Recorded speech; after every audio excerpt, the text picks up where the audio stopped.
This is my production possibilities curve. It demonstrates the opportunity cost of either playing video games or reading books. My scarce resource is time, and as you can see, one more hour of reading books results in one less hour of playing video games. And the inefficient use of my time would be not using it all, and unattainable would be trying to use more hours than I actually have.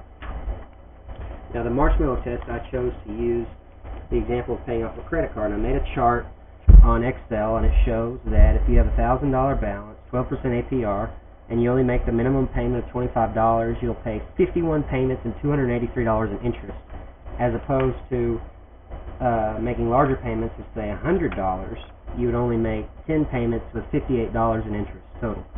And it involves delaying the gratification of having more income right now in order to make larger payments, or not having self-control and abandoning plans that are beneficial for the future. Confirmation bias and bounded rationality. Just jotted some notes down about it. I have both of those things. The experiment of confirmation bias showed that just from the past, I thought it would be a number pattern, and I have to recognize that before I make other decisions. And bounded rationality, I didn't consider all the options in the dice test. What else am I not considering when I make other decisions? And the last activity was the 5 questions. And what causes a move along the demand curve, and that is interest rates? What causes a shift?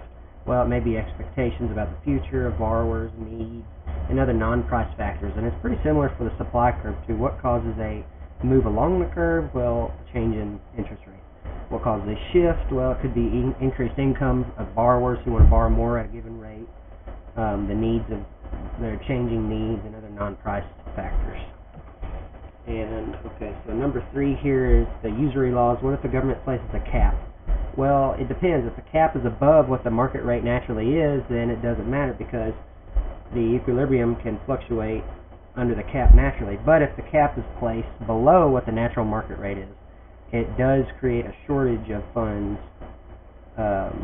People can't borrow because there's a shortage of funds. Now, number 4 here, this graph demonstrates that a fall in demand and a rise in supply results in lower interest rates. As you can see here, it's hard to see the green. And the last chart here shows that a rise in demand and a rise in supply results in increased quantity, or in other words, more loans that people can borrow, receive.